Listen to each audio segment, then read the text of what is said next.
नमस्कार साथियों, BN Chaudhary education में आपका हार्दिक अभिनंदन और स्वागत है। दोस्तों, आज का जो हमारा टॉपिक है वो दो शब्दों के बारे में है। जब हम पॉलिटी पढ़ते हैं तो पॉलिटी पढ़ते समय दो शब्द जिनका हिंदी में अर्थ समान होता है लेकिन वो इंग्लिश में भिन्न भिन्न होते हैं और उन दोनों का शब्द समझने में हमें थोड़ा सा बहुत कन्फ्यूजन होता है। लेकिन आज का जो वीडियो रहने वाला है वो उन दो शब्दों के बारे में ही है। वो दो शब्द कौन कौन से हैं, जैसा थंबनेल में आपने देख लिया होगा। एक तो है फेडरेशन और एक होता है यूनियन। अब इन दोनों के अंदर जो है वो हिंदी जो भाषा है उसके अंदर तो इन दोनों का जो अर्थ है वो समान है। हिंदी के अंदर तो वो है संघ। लेकिन जैसे मान लीजिए आप इंग्लिश के अंदर एक आता है फेडरेशन और एक आता है यूनियन। जैसे भारत क्या है, एक यूनियन है, और जो USA United state of America है वो क्या है, एक फेडरेशन है। तो इन दोनों के अंदर जो अंतर है वो क्या है, वो आप जानने के लिए इस वीडियो के अंदर अपन आगे चर्चा करेंगे। ठीक है, तो पहला जो शब्द है वो है यूनियन।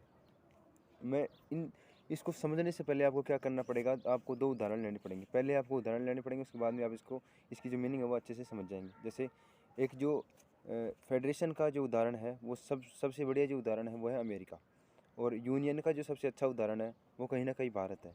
जैसे आप भारत का जो अनुच्छेद मान लीजिए, जो संविधान का जो भाग फर्स्ट है, और भाग फर्स्ट के अंदर भारत और उसके जो राज्य क्षेत्र है उनकी जो बात की गई है, उनके अंदर जो पहला अनुच्छेद है जिसके अंदर कहा गया है कि India that is Bharat shall be union of states, माने कि भारत जो है राज्यों का एक संघ होगा। तो उसके अंदर जो भारत के लिए जो यूज में लिया गया है वो क्या है, यूनियन। और वैसे ही अमेरिका के अंदर क्या यूज में लिया जाता है, फेडरेशन।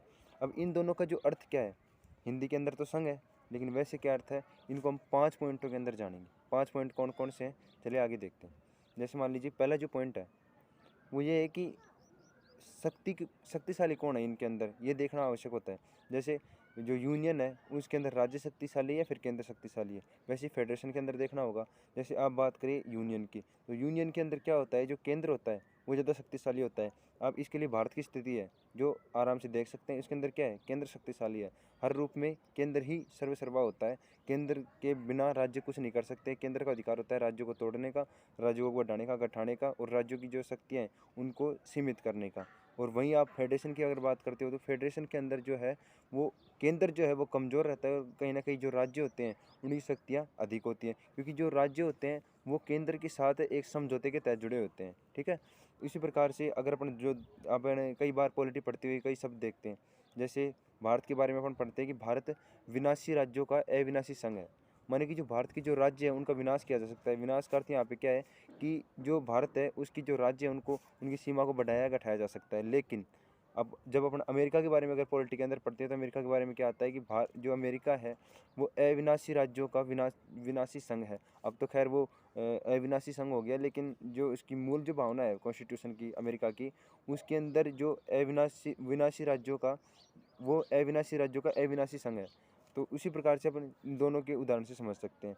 ठीक है, अब जो तीसरा पॉइंट आता है कि जो फेडरेशन जो होता है, फेडरेशन के अंदर जो अवशिष्ट शक्तियाँ होती है वो राज्यों के पास होती है, और यूनियन के अंदर जो है जो अवशिष्ट शक्तियाँ होती है वो यूनियन के अंदर जो केंद्र के पास होती है। अब ये अवशिष्ट शक्तियाँ क्या हैं, जब भारत का संविधान आप लोग पढ़ते हैं तो भारत के संविधान के अंदर जो 7वीं अनुसूची आती है, उस भारतीय संविधान की 7वीं अनुसूची के अंदर 3 सूचियों का वर्णन किया गया है। 3 सूचियों का वर्णन किस प्रकार से, एक तो संघ सूची है, एक राज्य सूची और एक समवर्ती सूची है। संघ सूची का अर्थ यह है कि जिन विषयों पर कानून केवल संघ बनाता है वो संघ सूची के अंतर्गत आते हैं, और जिन विषयों पर कानून केवल राज्य बनाता है वो राज्य सूची के विषय में आते हैं। और जो समवर्ती सूची है उसके अंदर राज्य और केंद्र दोनों कानून बनाते हैं, लेकिन अगर मान लीजिए कि राज्य और केंद्र के कानून के अंदर अगर कोई टकराव हो रहा है तो उसके अंदर कौन विजयी रहता है, केंद्र विजयी रहता है। इस प्रकार से लेकिन जो अवशिष्ट शक्तियाँ होती हैं उनका ये अर्थ होता है शाब्दिक रूप से कि जो ना तो राज्य सूची में आई, ना केंद्र सूची में, और ना ही समवर्ती सूची में आई।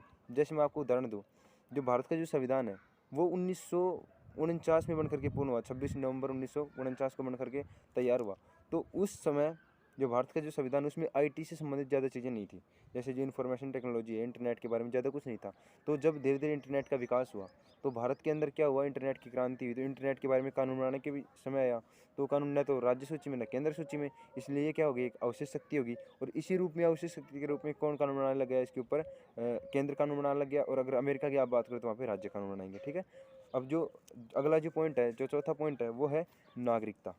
नागरिकता से कैसे, जैसे कोई यूनियन होता है उसके अंदर एकहरी नागरिकता होती है। एकहरी नागरिकता का मतलब क्या होता है, जैसे मान लीजिए कि अगर कोई भारत का जो नागरिक है वो केवल भारत का नागरिक होता है, वह राजस्थान, हरियाणा, पंजाब का नागरिक नहीं होता है। लेकिन जब आप अमेरिका को देखते हैं, जो फेडरेशन का जो उदाहरण है अमेरिका, फेडरेशन के अंदर क्या होता है, दोहरी नागरिकता होती है। एक तो केंद्र की नागरिकता होगी और एक राज्य की नागरिकता होगी।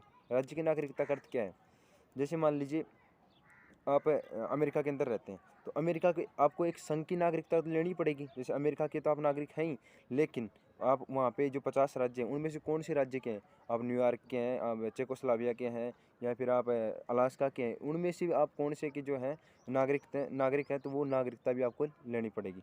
इस प्रकार से जैसे मान लीजिए कि, और एक दूसरा अगला जो पॉइंट है वो है झंडा और संविधान।